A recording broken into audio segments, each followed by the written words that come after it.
These last few weeks we've been looking how, as we get towards the end of the church year or the end of a gospel, the stories tend to summarize all the teaching from before, or they talk about the end of time.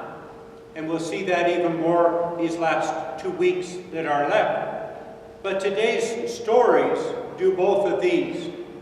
They would seem like just a simple story in our first reading about a widow, and in the gospel about another widow. But really these stories have much more importance than a simple story or an example for Christ's teaching. The gospel is in Mark's gospel, and it takes place, it uses the word the treasury, but we can translate that the temple. Jesus has arrived in Jerusalem and has gone into the temple, and it's there that he's teaching. And so what he's teaching, in the example of this woman, summarizes all of what he is teaching. So it's not just about her, it's about us. It's about being a true follower. Or if we look at the first condemnation of the scribes, it's about real religion, as opposed to a false religion. The false religion being about appearance. Real religion is about giving. Let's look at this woman. She puts a few coins into the treasury. We're told worth just a few cents, not much. When you compare it to the cost of running the treasury or the temple, it pays nothing. She did not give to pay a bill. She did not give thinking that she would save the temple. She's not buying anything. She's giving. She's giving what she has. She gave from her heart. We're told it's a very personal act of love and of gratitude to God, an expression of her faith. Now, in the past, I have looked at this story and I think, you silly woman, why would you give all? You have to support yourself. But this story occurs in the gospel right before Jesus went out and did the exact same thing. He gave not the cost of everything in support. He gave his life itself. And so she is telling us, imitate him in giving your life, in giving your all. Not just talking about money. Sometimes it's easier for us to give some money for some cause instead of giving our time, instead of going out of our way. Right now, hanging in your closet is a coat that you don't need. Right now, there's someone out there who needs that coat. So a simple act of generosity would mean going home, opening the closet, taking out, and taking it to someone who needs that coat more than you. Or it may seem like a simple thing, just to read a book for a child. But it can change that child's life. You are more than you realize. Or to make something to take to a family having a crisis in their lives. What a wonderful gift. It doesn't cost us much, but the meaning for that family is without measure. Or we go to a funeral. We don't get anything from that, but we give. We give so much more, our time and our presence, and through us God is there for that family in their grief. So it may not seem like a lot, a couple of cents, but more than we realize is the gift. And as the promise in our first story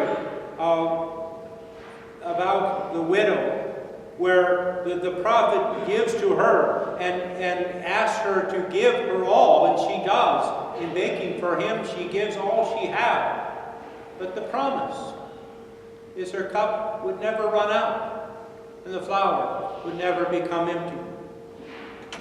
In other words, the more we give, the more we receive. Think about in your family, the love you give to your children.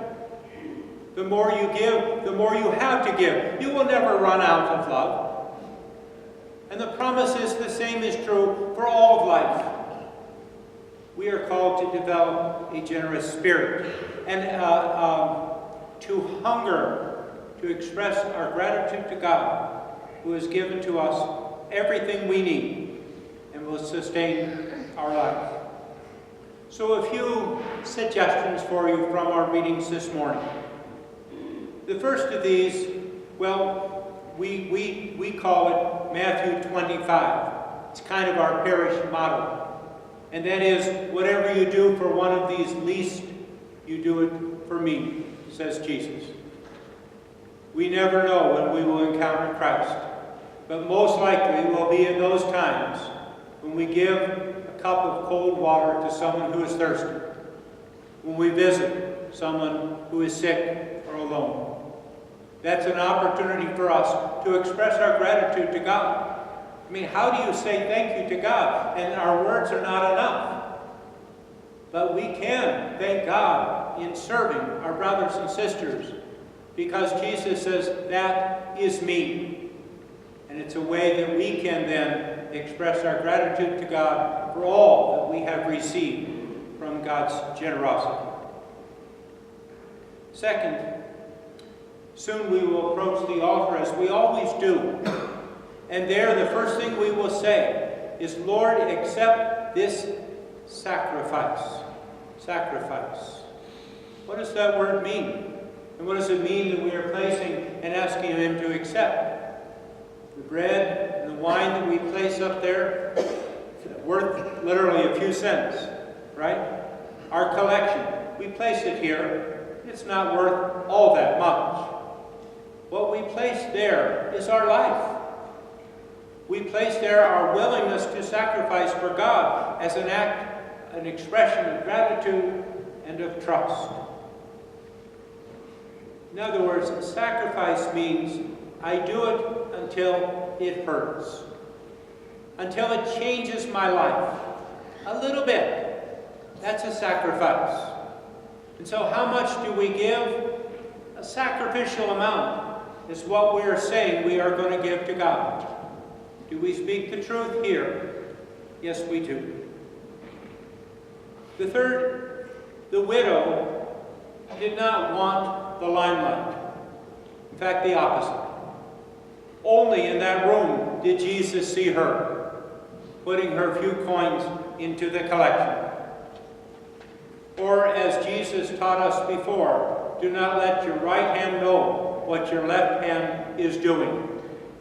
In other words, our charity, our giving, whether it be of our time or our talent or our treasure, should be done with a spirit of generous giving, not looking for the cost, for what I get back from it, but to give, and to give knowing the jar will never run out, the flour will never be empty.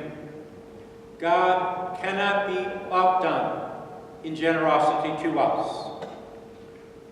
So when you give alms, that is, to the poor, when you do good deeds, when you contribute to the offertory of our church, we are not buying anything, but rather we are expressing our faith in the one who is the giver of all gifts. We are expressing our gratitude to God for the blessings we have received. We are expressing our love for God and our love for the church. And we are loving God's people. We are serving God's people through the church and embracing what is the mission, the work of the church, universal and right here at St. Bernadette.